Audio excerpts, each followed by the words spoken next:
Part 2. This is a continuation of the story. The link to the first part is in the description of this video. Enjoy watching. With all of them, the blue light faded as soon as I touched them. I gathered up all 5 and took one last look around before heading back to the house. When I entered the bedroom where I had left the woman, she was awake. However, she looked considerably weaker, and the towels I had placed on her showed a considerable amount of blood. I showed her the 5 objects I had found. "This is what I found, but I think I should take you to the hospital," I said. "Nay," she said with a weak but panicked voice. Then she pointed to the object about the size of a golf ball. I handed it to her. She twisted it a few times, and it flashed green once. When the ball went dark, my mysterious guest put it to her mouth and swallowed the liquid that had started oozing from a small opening. After a few minutes, her wounds stopped bleeding. Then she smeared some of the yellow fluid on her injuries directly, and they seemed to close slightly. In 5 minutes, she appeared much revived, and even the lump on her forehead had gone down considerably. I wasn't sure what I should do, but at least the bleeding had stopped. "Much thanks," she said as she bowed slightly to me from her sitting position. Then the woman said wearily, "Must rest." I nodded and repositioned the blankets to settle her into the bed. She smiled at me and fell asleep immediately. I closed the door and slept on the couch that night in case she needed anything. Despite the few hours of sleep, I was up at 5. I poked my head in the bedroom, and my mysterious guest was still asleep. I left her there and started my day. A half hour later, I got a call from you, Jake. A leak in the roof of the house you and your wife were renting had flooded the living room and one bedroom. I told you not to bother coming in and to take care of the damage. I asked if you needed any help, but you didn't, so I went about my usual chores. I popped back to the house every hour or so just to check on her, and she was still sound asleep. However, when I returned to make myself some lunch, I found my mystery guest sitting in the den, flicking through the television stations. She wasn't wearing her jumpsuit anymore. She had found one of the dresses Ashley had left behind. They both were about the same size, and I had to admit my surprise guest looked pretty good in the outfit. She wasn't nearly as beautiful as Ashley, but still very easy on the eyes. Her hair that appeared to be silver last night was merely blonde today. The strange bronze color of her skin last night was now just a deep tan. However, then the most surprising thing happened. My guest turned with a start as soon as she became aware of my presence, and she smiled. "You're looking much better today," I said, returning the smile, believing that my words wouldn't mean anything to her. "Yes, I am," she responded. "Thank you for taking such good care of me last night. I was banged up pretty good." "You can speak," I said with shock. "Last night you could barely say a few words, and I wasn't sure how much you understood." "I think that was caused by the blow to my head," she said, gently touching her forehead. "I was pretty out of it." "My name is Mike Stanton," I introduced myself and extended my hand. "I'm Leandra Forth," she responded, reaching out to me tentatively. Her hand was warm, but there was a small charge of electricity that passed between us. Leandra must have felt it because she withdrew her hand quickly, but her smile widened. "Sorry," I apologized. "That must have been static electricity." "Look, I was about to make myself some lunch," I said as I motioned toward the kitchen. "Can I make you something to eat?" She smiled and nodded. I have to admit that her presence lifted my spirits. For the first time in a year and a half, I didn't realize how much I missed having female companionship, even if it was only for today. "So what happened to you?" I finally asked as we sat at the kitchen table, eating our sandwiches and fruit. "I was driving to New York when I must have hit a puddle of water on the road," Leandra explained slowly. "I lost control and my car rolled over several times, but I was able to get myself out. I crawled away, and then my car exploded. I don't imagine there is much left of it." "No, it's just a burnout shell now," I confirmed. "What was it with all those blue things?" I asked. "You seemed almost panicked about them." You were most insistent that I go and find them, and you didn't want me to call a doctor or an ambulance or anything. Then you healed yourself. How did you do that? I am sorry, Leandra apologized. I wasn't thinking clearly last night. It was very kind of you to go looking for my things. There's nothing really very special about them. It's just that they were given to me by my supervisor. They were made especially for me. As for healing myself, all I did was take an antibiotic and put some of it on my cuts. As you can see, the wounds have just scabbed over. Leandra held her arm out, and I could see several scabbed over wounds. Then she pushed out one of her legs, and I saw the same scabbing. Last night those wounds looked much worse than they did now in the light of day, but then again, I'd had quite a bit to drink. I wasn't injured all that seriously, she continued to explain. It looked worse than it was. I was very fortunate. I think the blow to my head was the most serious injury. When we finished eating, I'll show you what I made you go out in the storm to get. I'm really sorry because they aren't anything that special. The first object my guest showed me was the GPS that I had used the previous night. You already know about this one, she said with a grin. I always forget where I park my car, and with this, I never have to worry about finding it. The dictionary-sized blue object turned out to be a box of cosmetics, or that's what it looked like to me. The blue item that was the size of a small paperback turned out to be a smartphone. The baseball was a container for small candies. Leandra offered me some, and I took one. I couldn't quite place the taste, but it was sweet and delicious. It must have been full of sugar because I suddenly felt a surge of energy. Leandra explained more about the particular medicine she had taken the night before. Apparently, it was new and had been developed by the company she worked for. The medication was currently in clinical trials, and Leandra was the senior chemist on the team that had created it. The ball with the medicine, she explained, was a new delivery system. Inside the ball was coiled tubing, and when activated, it would force the liquid out. I offered to have what was left of her car towed away, but she said that her insurance company would want to examine it first. Leandra explained that she had already called them, and they promised to send someone down. If you can recommend a good hotel or motel, Leandra said as she sat down wearily, I'll leave you in peace. Aside from the fact that I enjoyed having the company, Leandra still looked quite weak, so I offered to let her stay.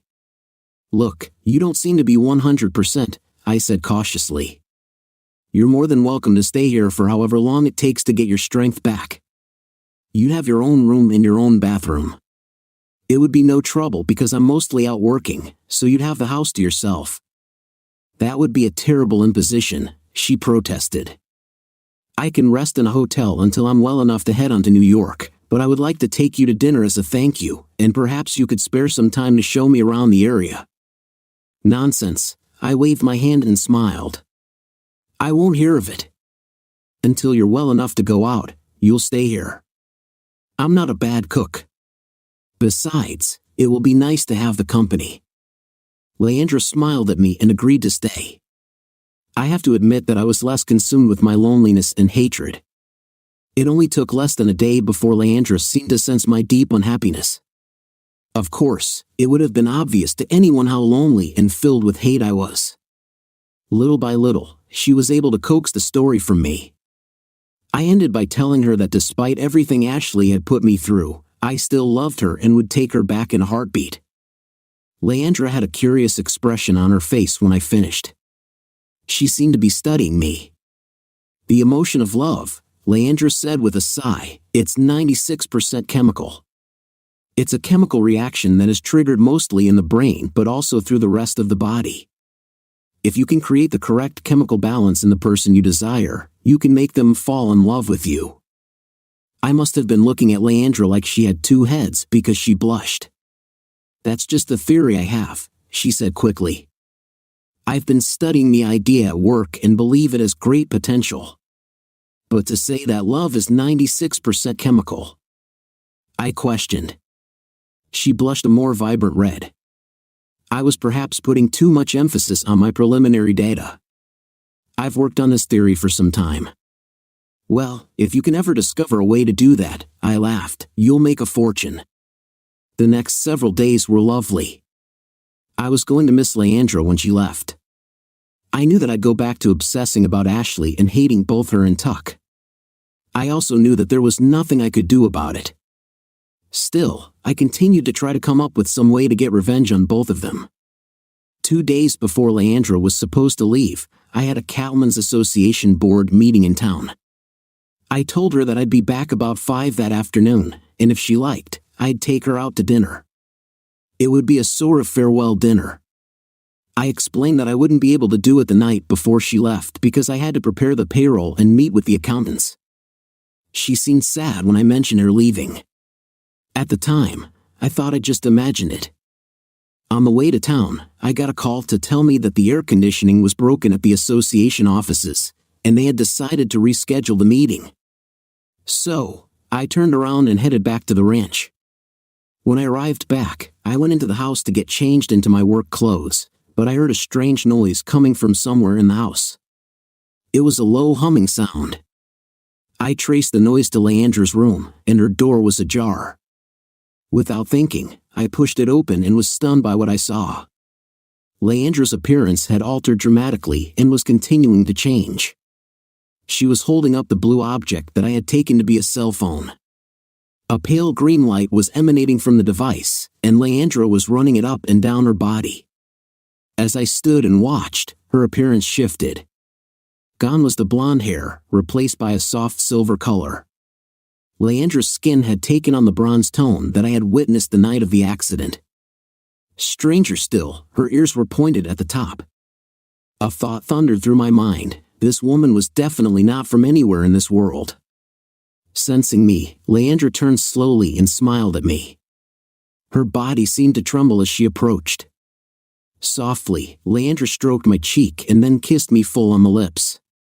The electricity that I'd felt the first time I touched her was much more intense now and very pleasurable.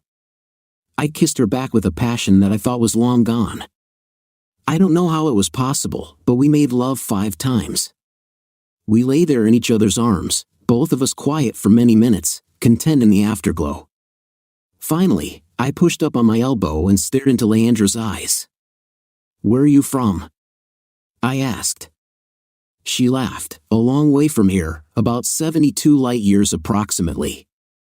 My world is called Tia." "And why did you come here?"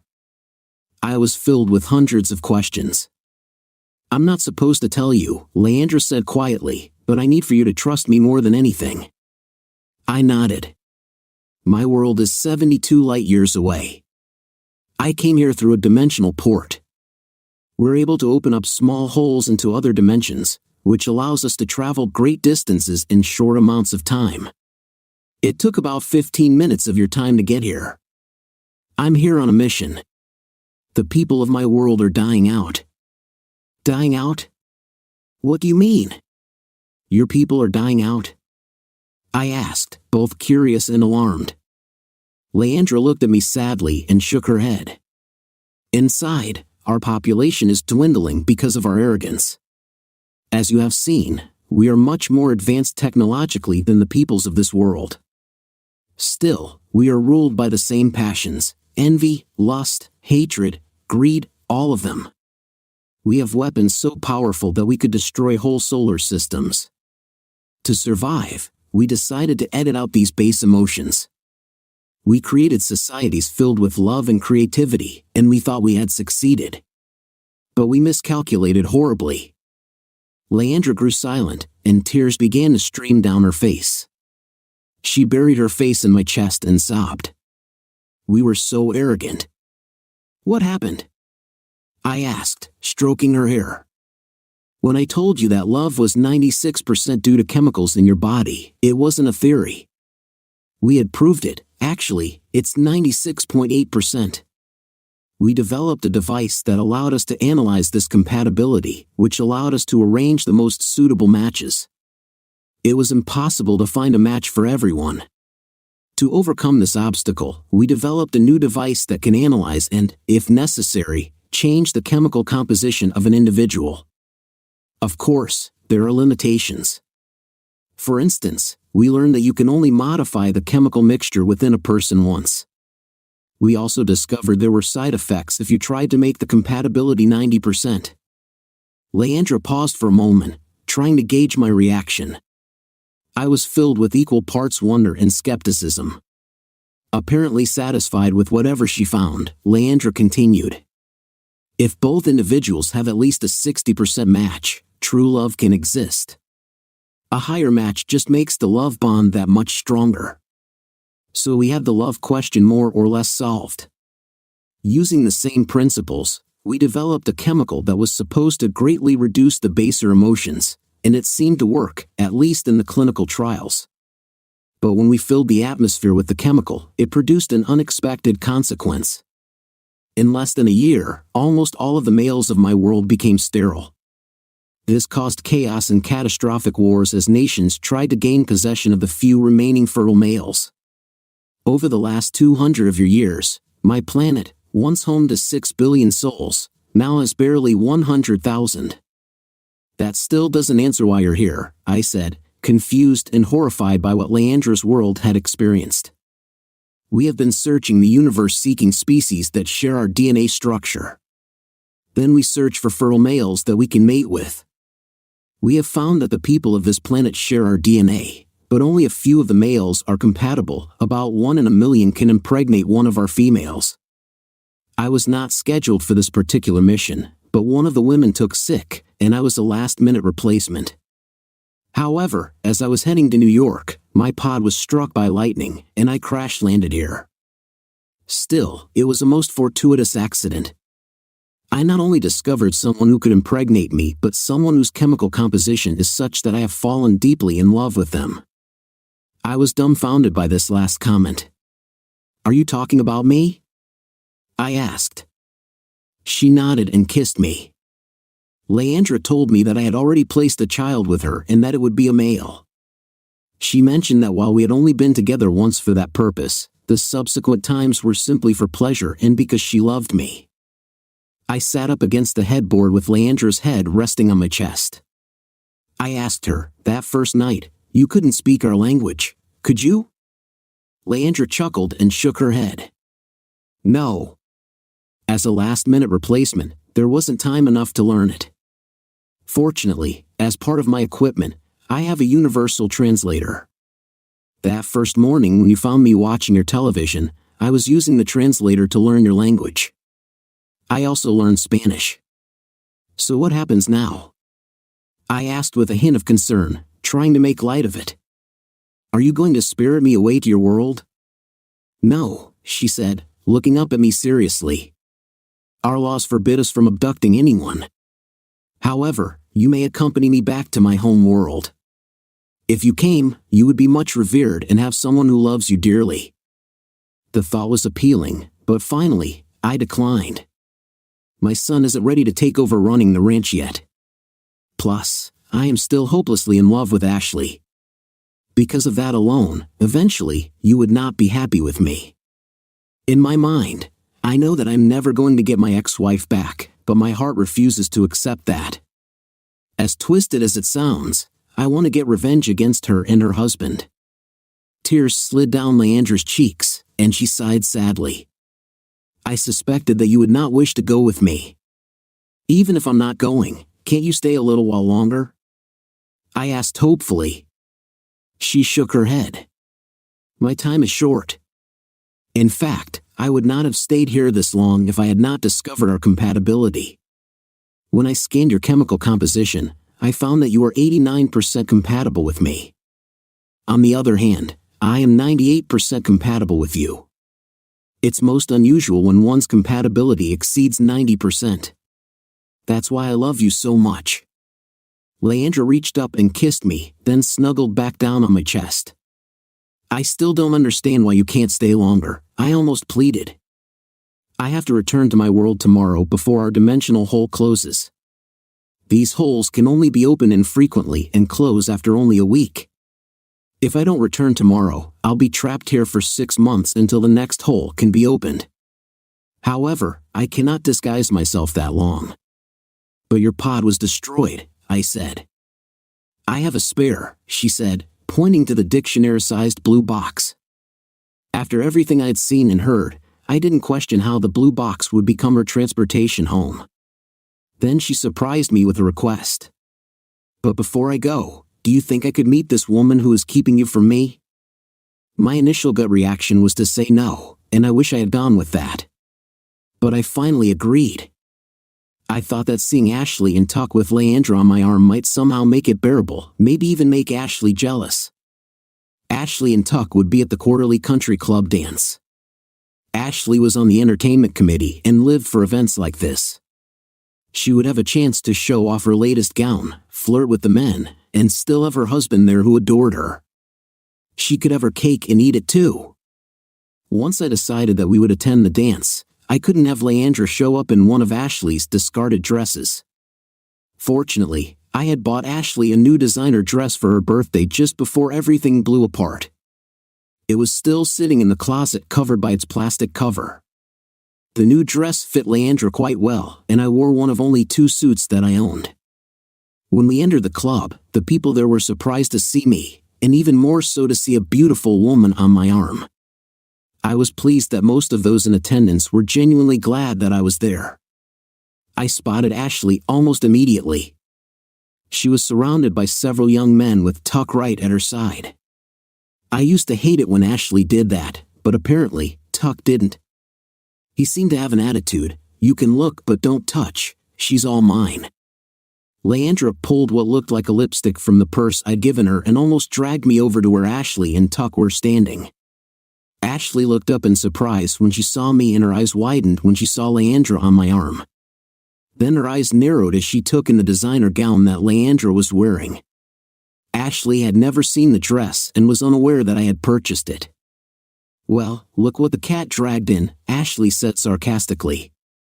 Tuck chuckled, and Ashley continued, "What do we owe the honor of your presence here tonight? If I remember correctly, Mike, you hate these events. Finally got up the guts to face us?" Tuck asked with a smirk. "Your ex-wife really looks stunning tonight, doesn't she?" Tuck couldn't pass up an opportunity to make things awkward. Leandra looked up at me and squeezed my arm as a signal to stay calm. "No, not guts, Tuck, just stomach," I said with a smile. Besides, Leandra wanted to have dinner out with a little dancing. I paused and smiled at first Tuck and then Ashley. "Oh, excuse me, where are my manners? Leandra, this, as you already know, is my ex-wife Ashley, and this is her new husband Tuck." "Ashley, Tuck, this is Leandra." "It's a pleasure," Leandra said as she shook hands with both. "That's a beautiful dress you're wearing," Ashley said after an awkward silence. "Oh, thank you," Leandra said with a giggle. In truth, I had nothing really to wear. I'm on a business trip, and visiting Mike was a last-minute decision. He gave me this dress. Don't you think that was really sweet of him? "What business are you in?" one of the other men asked as he eyed Leandra up and down. "I'm a senior chemist for Sable Enterprises," Leandra answered smoothly. "My team has been working on several new medicines, and we're close to the release of a revolutionary new drug. For obvious reasons, I can't tell you any more about it, but the purpose of my trip to New York is to decide on the release date." I watched Ashley's expression, which clearly showed she felt upstaged. I felt a surge of malicious pleasure. Ashley just nodded and turned her attention back to me with a smile. "So Mike, why have you been hiding at the ranch? It's been a year and a half. Surely you couldn't still be pining over the end of our marriage. I thought you would finally understand that Tuck had always been my true love. I thought your reactions were childish because you refused to accept the situation. Our children are now divided. I know you've turned my son against me, but at least Tanya is mine." Ashley paused, smiling up at Tuck. "I would have thought that you would be happy that I found true love." Leandra could feel me tense and squeezed my arm again. She then looked at Tuck and then me before turning back to Ashley. "I'm sorry, I don't get it," Ashley said with a feigned innocent confusion. "Why you would give up Mike for anyone else absolutely baffles me. But I guess if you're genuinely in love, trading down is acceptable." Before anyone had a chance to respond, Leandra grabbed my hand. "Mike, you promised we were going to dance." "It was nice to meet you both." The orchestra had just started playing, and Leandra and I strode onto the dance floor. I'm only an SOSO dancer, but Leandra proved to be an excellent one. "That was masterful," I said as I kissed her on the cheek. Leandra, in turn, pulled me in tight. We stayed for about an hour, long enough to get something to eat and have a few more dances. From time to time, I caught Tuck or Ashley staring daggers at Leandra and me. When we got home that night, I wanted to take Leandra to bed immediately. However, she insisted we have a cup of coffee. Leandra said there was something she wanted to discuss with me at the kitchen table. Leandra put her lipstick in the center of the table. She twisted it slightly, revealing a small screen. "I hope you don't take offense," she said, "but your ex-wife is spiteful. She cheated and then had the audacity to blame the fallout entirely on you. Her husband is emotionally immature and insecure. Trust me, nothing you can say could be any worse than what I have thought and said myself for the last 18 months. I offered a sad smile. "Now, I want you to pay close attention," Leandra said as she picked up the lipstick-shaped item. "I'm not supposed to do this, but I'm going to show you how you can get the revenge you want against your ex-wife and her new husband." I put my coffee cup down and leaned forward. Leandra definitely had my undivided attention. "I told you about being able to determine compatibility and change it. This is the device that does both those things. By merely contacting the skin of another, it will record and analyze their chemical composition. Also, by contacting that person's skin while activating the device, you can change their chemical composition." "How does it work?" I asked, now terribly excited. Leandra smiled at me. "Since you have decided to remain on your world, I'm going to show you how to make your ex-wife fall madly in love with you. Once that happens, I'm sure she'll leave her current husband and return to you." "Okay, I'm all in," I said with enthusiasm. "Explain to me how it works." Leandra looked at me with a devious smile. "First, a few basics. You already know that I am 98% compatible with you and love you so much that it almost hurts. It is especially painful knowing that I have to leave you behind. Still, I will have your child to love, and that will have to be enough. Are you sure that you won't come with me?" I looked into her beautiful blue eyes, filled with hope. Because of my selfishness, I can't say that I was even tempted. I cared about Leandra but was still desperately in love with Ashley. If I could have her back as my wife, that's all that mattered to me. To win her back from Tuck would be the icing on the cake. It was just too appealing to pass up. I was completely selfish, and I never anticipated the consequences for Tuck, Ashley, or myself. "Leandra, I wish I could love you as you love me," I said. "Perhaps you should alter the chemicals in me to make me love you more." "I had hoped to do that," Leandra said, sadness evident in her eyes. "But your compatibility with Ashley is at 96%. Tuck's compatibility is almost 100%. I've never seen anything that high before. In fact, when I saw my compatibility with you at 98%, I was shocked. I've only heard of that happening once before. So, I have to increase my compatibility to match Tuck's?" I asked, not sure I understood the process. "No, you don't need to change anything about yourself," Leandra said firmly.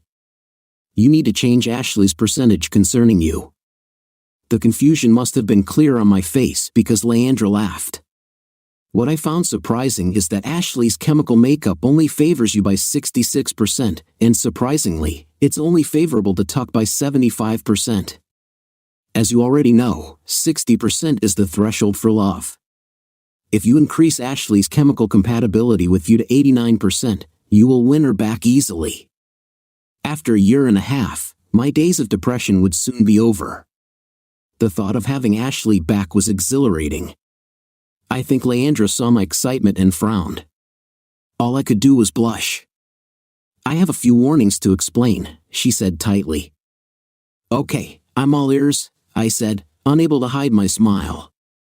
It was unfair to Leandra, but I wasn't thinking clearly. All I wanted was to have Ashley back and, at the same time, get back at Tuck. I understand your excitement, she said with a sigh. However, there are 2 things you must know. First, exceeding the 89% level is not advised. There are potential side effects, nothing horrible, but why risk them when 89% would leave Tuck in the position of being only her second love? Going higher would make Ashley even more bound to you, but why risk it? I nodded and then asked, what else should I know? I'm setting this device to dissolve 1 week after I leave. After that time, it will be gone. If you have not used it by then, you will lose your opportunity to make your ex-wife love you. Okay, so how do I use it? It's very straightforward, Leandra said, holding the device which looked like lipstick. See this groove? Turn it to the left, and the screen will present itself. You increase or decrease the chemical composition by turning the top right to increase, left to decrease. We could decrease Tuck's chemical composition, but that doesn't necessarily help you. If we did that, Ashley might decide she wants neither of you, especially if she finds someone more compatible. I understand, but how do I use it? Once you've set it at 89%, all you have to do is contact Ashley's skin and push this button on the bottom. The chemical change will happen over 2 or 3 weeks. After that, every time you're with her, she will fall further in love with you. She won't be able to help herself. I took the device that Leandra offered me and kissed her softly. She kissed me hard, and we made our way to the bedroom. We made love until the early hours of the morning. Sometime before dawn, I woke up to find Leandra already dressed. She was wearing a jumpsuit similar to the one that had been destroyed. Apparently, she had a spare. I quickly dressed and drove her to a remote part of the ranch. Leandra took the blue box and set it on the ground. Next, she took out what I had initially thought to be a cell phone and began tapping something into it. Are you sure that you won't come with me? I can make the pod big enough for both of us. I know this isn't fair, Leandra, I said as I took her into my arms. I wish I had met you first. If I could, I would reduce your chemical attraction to Ashley. Leandra said wistfully, the idea of not getting Ashley back suddenly filled me with fear. You could do that. Leandra shook her head slowly, tears filling her eyes. Not without your consent. Increasing the compatibility is never a problem, but reducing it once it is in the 90% range without you agreeing to the change would be perilous. Doing that could possibly kill you. I would rather Ashley have you than see you dead. Leandra looked at me with deep sadness and asked, would you be willing to allow me to reduce your attraction to Ashley? No, I shook my head. I think this is for the best. Will I ever see you again? I finally asked as Leandra was checking on her pod. I'll be back to this world in 6 months, she said softly. If you like, I can visit. It won't be dangerous for me to travel while I'm pregnant. Gestation for my people is 5 months, not 9. I'll most definitely be sent back to this world. I kissed Leandra passionately and thanked her for giving me my life back. Her pod didn't seem to have any means of propulsion, but it rose straight up and, in seconds, disappeared in a flash. The next day, I knew there would be a meeting of the entertainment board at the club, and in all likelihood, Ashley would be there. When I entered the conference room, I found Ashley and 7 other ladies seated around the table. Silence filled the air. I ignored the awkwardness and went from one lady to the next, shaking hands with all of them. When I reached Ashley, I offered my right hand while I kept my left forefinger on the button. As soon as she grasped it, I pushed it. There was a tingle of electricity that caused Ashley to jerk her hand away. As I had done with Leandra, I apologized. Sorry, that must have been static electricity. Despite Leandra's warning, I had adjusted the compatibility to 98%. I didn't want Ashley to even give Tuck a moment's thought. What can I do for you, Mike? She said in an annoyed tone. We're kind of busy here. Well, I've come to join the entertainment committee, I said with a smile. I don't think so, Ashley said flatly. I'm not interested in this attempt to get back with me. I love Tuck. Can't you finally get that through your thick skull? The other ladies gasped in shock at Ashley's harsh words, but Ashley wasn't backing down. I just chuckled at her comment. Ashley, please, let's put our past behind us. I believe that you're planning the 4th of July celebration, and I thought a man's perspective might be helpful. I've heard some men grumble that the whole day's events are set up with only the children and women in mind. I thought I could share some ideas that might be of interest to the men. Barbara Harris, who sat across the table from Ashley, spoke up immediately. He's right, Ashley.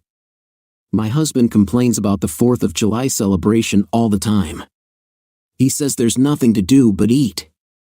For obvious reasons, we've limited the amount of alcohol consumed during the day. We've also turned off the internet access, so there is no television and limited cell phone service. It would be refreshing to have a man's view. The other women quickly agreed, and much to Ashley's chagrin, I was installed on the entertainment committee. I didn't know what to expect, but Ashley was hostile during that first committee meeting, and every time I ran into her and Tuck over the next 3.5 weeks. I was starting to think that something had gone wrong and it wasn't going to work.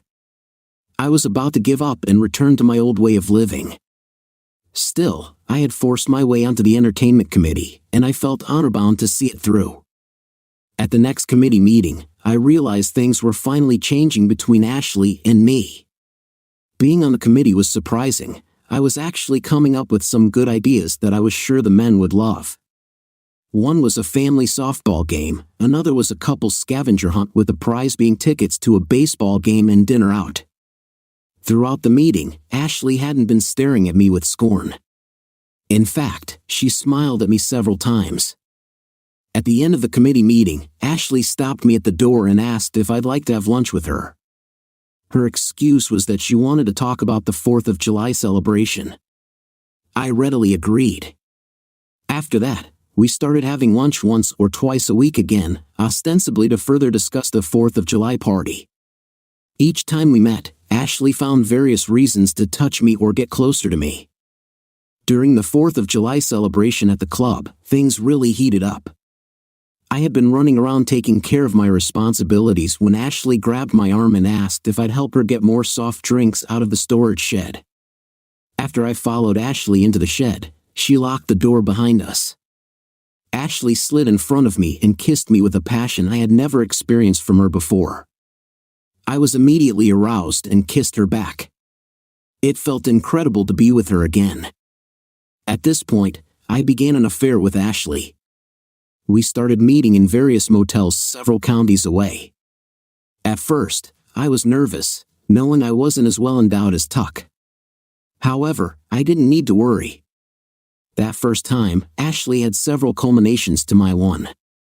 As time went on, I wasn't as thrilled with the affair as I thought I would be. Despite our attempts to be discreet, rumors started to float around town. If questioned about it, I would roll my eyes and tell them never to get real. It all came to a head about 2 months after the affair started. Ashley and I had just finished a round of intimacy, which was excellent. However, I was coming to the realization that I wasn't as deeply in love with Ashley as I had been. As Leandra had predicted, Ashley had fallen hopelessly in love with me. "Mike, can I ask you something?" Ashley asked while we were lying in bed. "Of course," I answered. "Mike, I made a terrible mistake," she said with tears in her eyes. "I never should have left you. I now realize how much I love you. I miss you terribly. Can I come home?" I looked into Ashley's eyes and saw the fear of rejection. 3.5 months ago, I would have been over the moon at such a prospect. While I still wanted her home again, it wasn't as big a deal as I thought it would be. "I'd love to have you back," I said, and then pointed out the obvious issue. "But you're a married woman. I think Tuck might object." "I've already decided that I'm going to divorce him," she said matter-of-factly. That comment left me cold. It was so typical of Ashley. It was all about what she wanted. Tuck may be many things, but he wasn't a fool. The rumors about Ashley and me apparently got back to him. He hired a private investigator, and somehow a camera had been installed in our motel room. I don't know how they got the pictures and video because we changed motels almost every time. The confrontation between Tuck and Ashley went very badly. The next time I saw Ashley, she had a black eye. I was incensed that he had hit her. Despite the cheating that Ashley and Tuck had done, I never struck her. I was raised to believe you just don't hit a woman. You pretty much know what happened next. The divorce between Tuck and Ashley got very ugly. Tuck fought it every step of the way. As the divorce wound its way through the courts, Ashley moved back to the ranch. You were decidedly unhappy with me when I allowed your ex-mother, as you still called her, back into the family home. I was somewhat surprised that most of my friends took Tuck's side in this matter. When Ashley left me, they were all on my side, but now that Ashley was back, they were mad at me. The thing that really irked me was that Tuck had been the bad guy the first time, and now I was the bad guy. But no one seemed to want to put the blame where I thought it should go. I guess all those years of Ashley working her charms had insulated her. Having Ashley back was great for the first month or so, but Ashley being Ashley, she thought things would go back to the way they were when we were first married. But I had changed. I don't even remember what started the argument, but it escalated until Ashley packed a bag and left. Strangely, I didn't care. I didn't try to call her or contact her in any way. I can't explain it. I was just done. I came to believe what people said: time heals a broken heart. The day after Ashley left, Tuck cornered me in the feed store. I could tell he was spoiling for a fight, but I didn't want any part of it. "I'm going to kick your butt," he growled at me, and I believed he was going to try. "I don't want to fight you, Tuck, because there is no reason," I told him. "Ashley left me yesterday." His hands, which had come up in preparation, suddenly dropped to his side. He looked at me suspiciously. "You're just trying to get out of a beating." "Look, Tuck," I said with a sigh. "You and I both know I can go toe-to-toe with you, but what's the point? Ashley packed a bag and left last night. If you want her back, I think now would be the time to find her." He continued to stare at me, trying to decide if I was telling the truth or not. Finally, he left to find out for himself. I guess he figured if I had lied to him, he'd find me another day and try to kick my butt. With Ashley gone, I had time to reflect on what I had done, and I was deeply ashamed. Never in my wildest imagination did I ever think I would have an affair with a married woman. Even though Tuck had been cruel about my pain, I found no joy in witnessing his suffering. As bad as the situation was, it got worse. Tuck found Ashley at her parents' house and tried to convince her to come home with him. She made it clear that she loved me, not him. Ashley told him she was going to go ahead with the divorce. It was a crushing blow for Tuck. When Tuck pointed out that she had left me, Ashley told him it was just a minor disagreement and we'd be back together in a day or so. At this point, you know the rest of the story. I didn't take Ashley back, but she kept up a steady stream of phone calls, emails, and ambush meetings. Meanwhile, Ashley kept rejecting Tuck. Finally, in total despair, Tuck committed suicide. Shortly after that, I think because I wouldn't take her back, Ashley had a nervous breakdown. I was more depressed after what happened to Tuck and Ashley than I had been any time after Ashley left me. One person was dead while another was hospitalized, and it was all my fault. Nobody blamed me for either of these tragedies. After all, Ashley and I had split for the second time, so as far as everyone was concerned, I had done the right thing. However, I know that I should have just found the courage when Ashley first left me and moved on. A little over a month after Tuck's death, I was sitting in my easy chair, feeling deeply depressed, when there was a knock at the front door. When I opened it, I was relieved to see who was there. It was Leandra. I took her in my arms and kissed her warmly. I led her to the couch where we sat and talked. It was very clear that she was thrilled to see me, but then a look of concern crossed her face. "Is your wife here?" she asked. "I'm not married," I told her, shaking my head. I watched her eyes light up, and she snuggled close to me. Then she pulled out a three-dimensional hologram of a baby and told me it was our son. He looks a lot like you did when you were a baby, except that he has pointed ears, she said. Leandra was also thrilled because he was tested and found to be fertile. She named him D after her grandfather, so you have a half-brother now on a different world. After a while, I told her what had happened. I made a mess of things. I think I was more than half crazy. I didn't follow your advice. I increased the percentage to 98, even though I knew there might be side effects. I wanted Ashley all to myself and didn't want her to even think about anyone else. I didn't consider the potential adverse effects on Ashley. I remembered you said they weren't that bad. In any event, there doesn't appear to have been any ill effects on Ashley from the higher percentage. However, a funny thing happened. As Ashley fell more in love with me, I began to fall out of love with her. I guess I began to see that it was just my ego that kept me from letting go. A guilty and concerned look crossed Leandra's face. Let me check you, she said as she took my hand and opened the screen on her device. Then a broad smile filled her face. Leandra hugged me tight and kissed me once again. I'm sorry, she said. Why are you sorry? I asked. I wasn't completely honest with you before I left. I didn't tell you that at 89% your wife would have loved only you. Also, I didn't tell you that I had altered the settings so as your ex-wife's love for you increased, your love for her would decrease. Remember, I couldn't venture into the 90% range unless you were willing. Well, you took the percentage there yourself. I was stunned by this information and stared at Leandra for quite a long moment as I tried to digest it.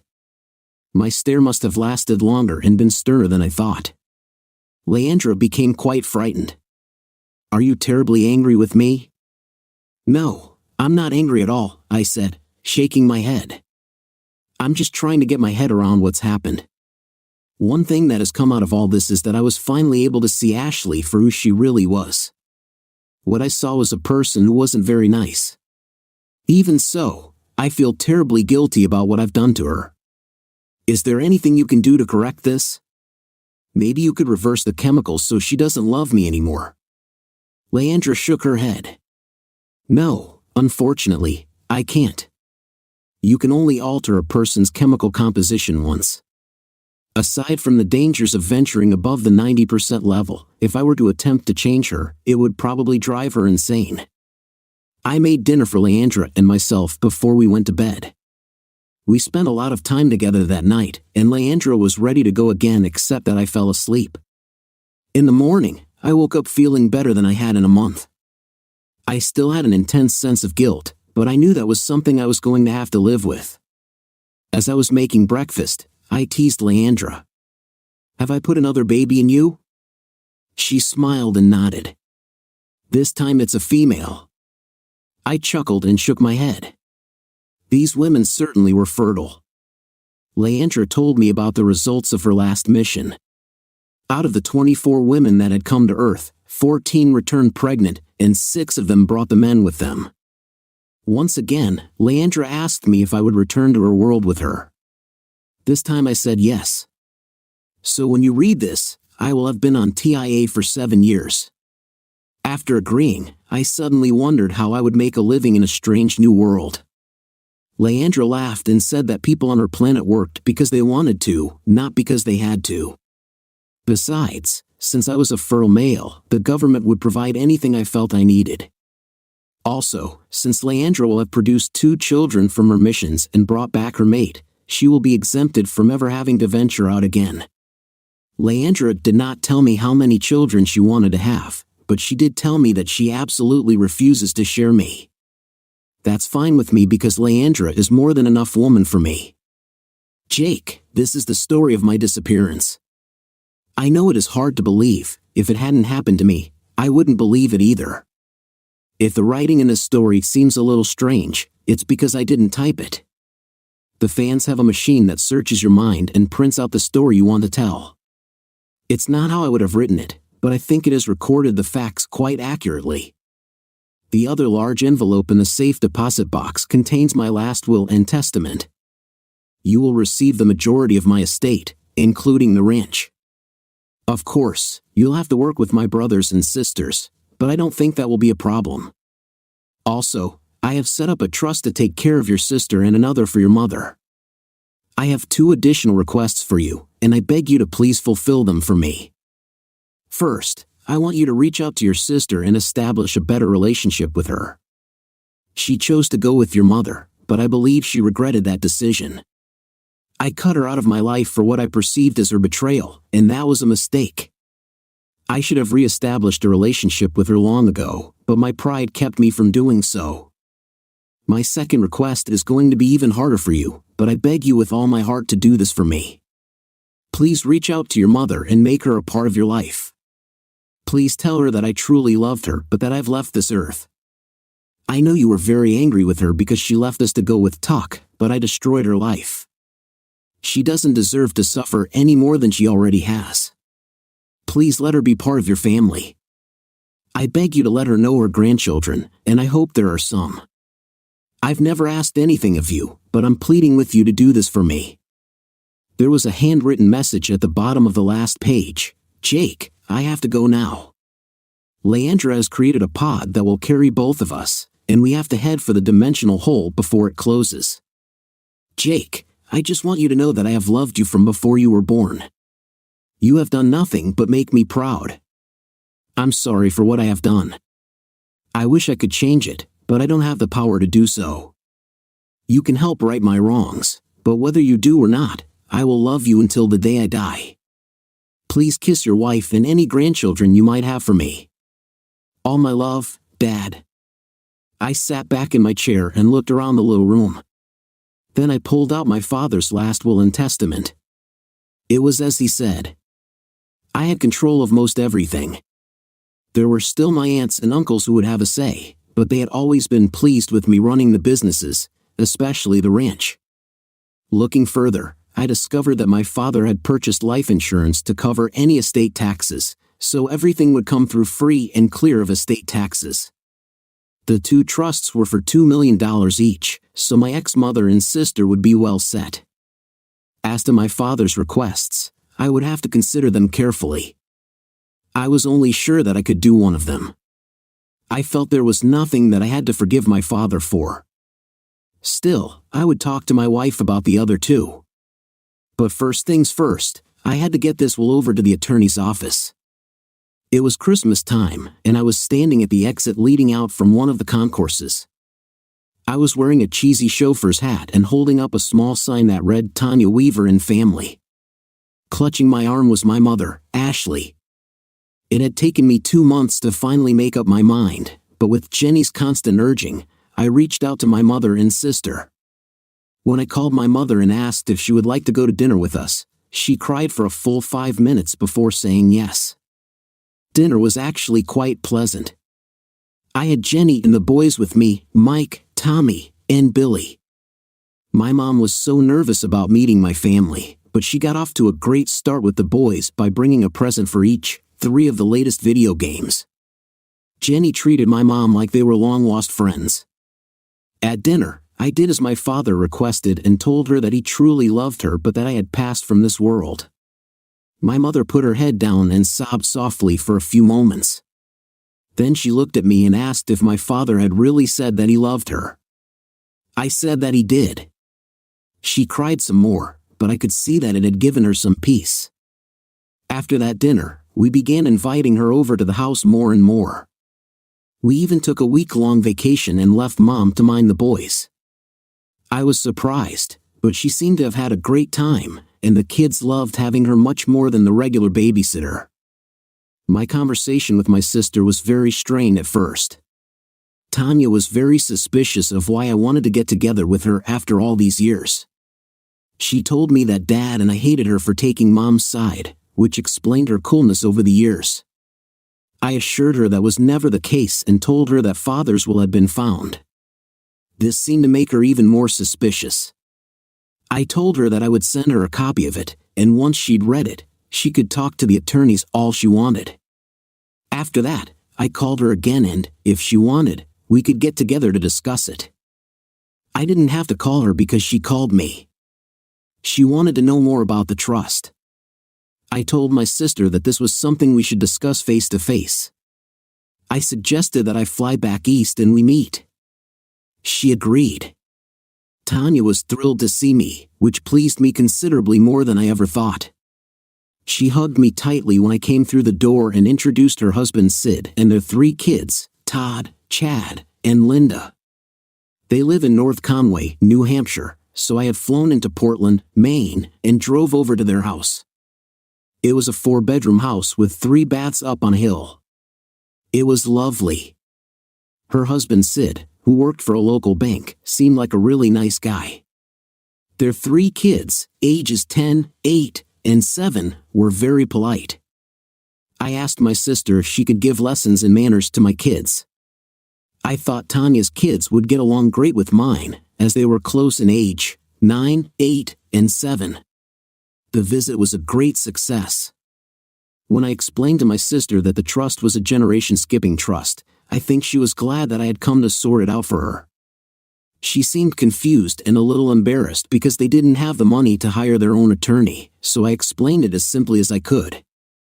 She could use the income from the trust for her lifetime. When she died, the trust would go to her kids. Tanya was thrilled with that. When I was getting ready to leave, I asked my sister if she and her family had plans for the Christmas holidays. She said they were just going to stay home. On a whim, I invited them out to the ranch. At first, she said they couldn't afford it. Then I pointed out that she had the income from the trust. Tanya looked at her husband Sid, who was nodding his head vigorously. When Tanya's kids found out they were going to a ranch for Christmas, they were very excited. So now I'm standing in the airport with my mother, who I might have ignored for the rest of her life if not for my dad, and I'm waiting for my sister, whom I had ignored for almost a decade. I don't know where you are, Dad, but thank you for pulling our family back together. Dear listeners, please share your thoughts in the comments section below, and don't forget to like, share, and subscribe.